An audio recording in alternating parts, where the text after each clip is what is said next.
because you already hear complaints from like Kristaps Porzingis playing with Luka, because Luka dominates the ball. Luka does everything. And that can be hard, just like it's been with LeBron. Bringing in a guy that can create his own stuff, they can get frustrated when one guy's handling the ball all the time. And so it's going to be interesting to see how Kidd builds around Luka. I love Luka. I call him Luka Legend. Shannon calls him Baby Bird. I think he's going to be fantastic. I wouldn't put him at the best player right now. He's not good enough on the defensive end. So a lot of times what he gets you offensively, he gives up close to that on the defensive end. And he hasn't won a playoff series. You said I referenced Michael Jordan. Michael Jordan was winning playoff series by the time he became the best player in the world, in most people's view. All right, he did average 37 in his third season, something like that. But let me get back address to LeVar. Go ahead. LeVar yes, first. Address LeVar, please. You talked about shooting. Yes. And we said the Lakers need shooting. That's team. No team can really compete in today's NBA if they don't have shooting. Okay. Okay? But we're talking about one player. Everybody on the team doesn't have to be a great shooter. I just need shooting somewhere on the floor. And my point is, yes, if Giannis is going to play the way he did, last year, and he's going to try to be the point forward, and he's going to, just rev up and try to drive against a wall, or he's going to settle for the three-point shot or the mid-range jumper, he's not the best player in the world. But if he's going to play inside, getting there by post-ups, getting there by offensive rebounds, getting there by rolling, cutting, flashing, whatever it is, Euro step in transition, he can't be stopped. He can't be stopped. He's as lethal inside as KD is outside. In fact, more so because it's inside. And no matter how great a shooter you are, it's easier to score inside than outside. And so that's the jump shot thing doesn't work. And then to you, J-Mac, you talked about, you wanted to big up his supporting cast. Giannis did something, and LeBron is obviously a better player, historically than Giannis. But Giannis did something LeBron is yet to do. And LeBron never will do it. He's in his 19th year. He's never won a championship without a second superstar. Giannis just did at age 26. All right, Chris Middleton is a two-time All-Star, J-Mac. Don't make him out to be, something he's not. Chris Middleton and Drew Holiday are in the Olympics right now. Yeah. Two Olympians versus All-Stars. Come on, give me a break. Can a brother finish? Go ahead. Can a brother finish? Yes. Oh, that Olympic team, JaVale McGee's an Olympian, J-Mac. Stop. All right. Drew Holiday made one All-Star team, I don't know, 6 years ago, 7 years ago, whatever it was. So don't act like he's got a big three. All right? Giannis just took some good players to the championship. He didn't take a super team. That KD hasn't led a team to a championship. KD's teammates were hurt, Chris. Come on, impact. Stop. That is silly. You talk about making other players better. Yeah. Giannis just did that, dude. Well, no, he didn't. They beat a Nets team that was missing Kyrie Irving. But Chris, stop. That is silly. Whatever you beat, Bucks were down 2-0 to the Nets. They were about to get swept. They were Kyrie actually gets hurt. down 2-1 James Harden is a shell of himself. And leading. They were down 0-2. Don't misrepresent. They were down 0-2. Fact. You can't argue that. They were down 0-2 going home. Kyrie Irving gets hurt in Game 3. That's a wrap. They were getting dominated in that series. That's silly, Chris. You can't argue. You can't even argue that. That's silly. They were down 2-0 to Phoenix.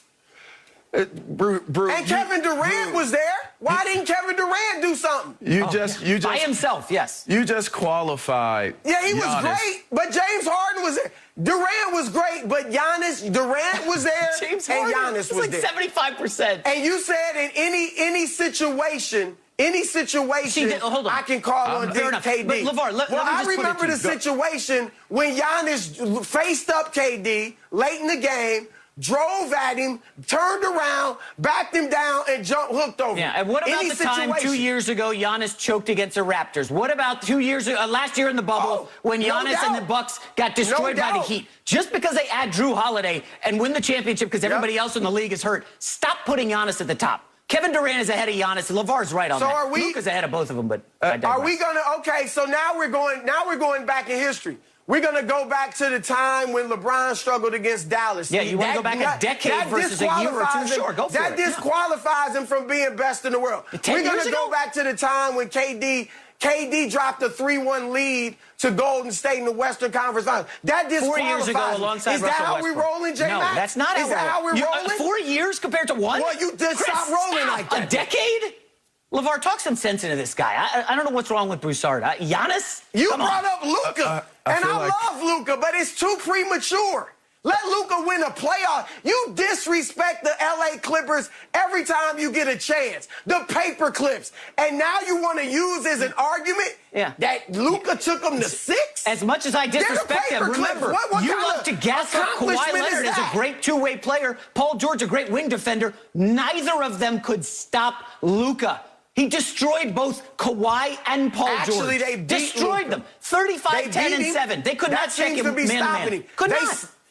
They literally stopped this season. 2 against 1. They beat him. Yes, they beat him down 2 against 1. You're right. I forgot. All right, Luka and all his all-stars against the paper clips. You're right. I'm a part of a dysfunctional relationship going on right on live television, and I'm enjoying it. I really am enjoying spectating it. I mean, I think that the debate is even better than the topic itself at this point, the interaction. I've really enjoyed it, and it doesn't change anything that I'm thinking, by the way. I mean, I love how, you know, when you have that command of information the way that Chris Broussard has it, and when you deliver it, you notice when you're delivering with conviction, it goes from, I was speaking about this, and then it ends up being here.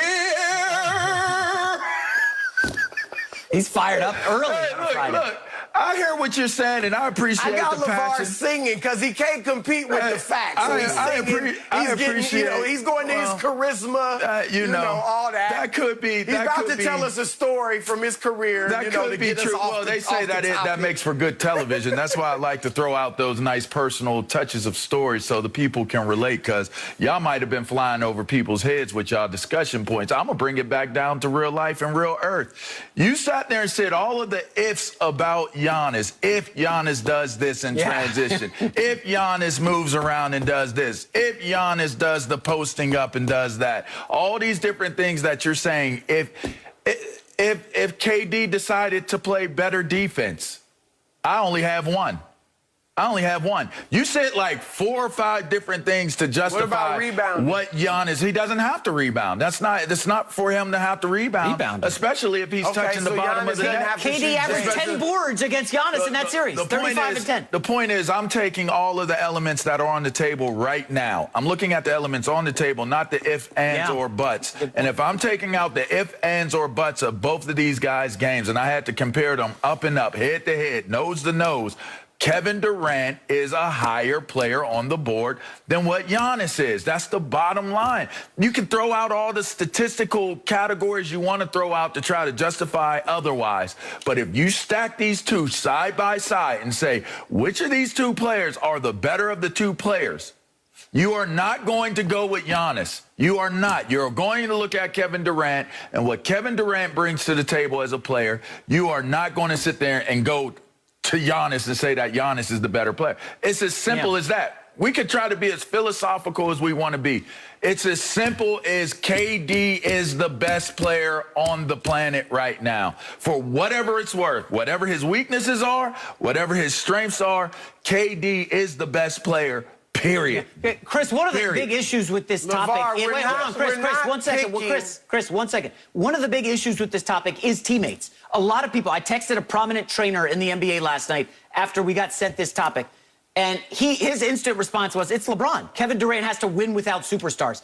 And that's one of the problems with this who is the best debate. Right? Because as you said, LeBron has to win with superstars. LeBron has to win with superstars. Everybody has to win with superstars. Nobody in NBA history has won without a superstar. Who? Giannis Giannis just won without a superstar. Dude, what are you talking about? He's playing with 2 Olympians. Chris Middleton's a superstar. Chris Middleton and Drew Holiday are top 20 players in the NBA, are they not?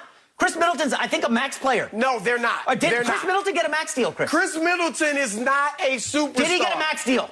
Are you sitting here on national television telling everybody? They don't give max deals to bums. I'm not giving them superstar. But my question to you, Broussard, would be how many superstars are circulating around the NBA right now? Yeah, there's like 7. How many superstars? Like when you go back a few years, back to when Shaq and Kobe and all, you could find superstars scattered all around the league. Go back a little bit further, original teams.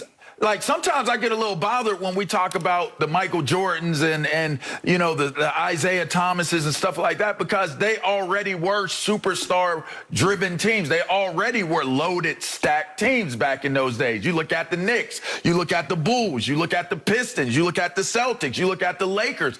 Every one of them teams. If you're telling me that a team with Kareem Abdul-Jabbar, James Worthy, Michael Cooper, Magic Johnson, Byron Scott, that's not a superstar-driven team. Loaded, yeah. That's not a super team. Yeah. So to me, this whole super team stuff, it sometimes gets overblown and overstated. He had a very well-rounded team in Milwaukee, but let's be clear, they would have lost out to the superior play of Brooklyn had the injuries not taken place the way that they did. I thought you did ifs all day with Giannis. LeVar, I thought you were Mr. If was a fifth, we'd all be. Now you bring it up woulda, coulda, shoulda. You are correct. I digress. You are correct. You are correct. We are not picking the winner of the skills competition at the All-Star weekend. All right? We are picking the guy with the greatest impact right now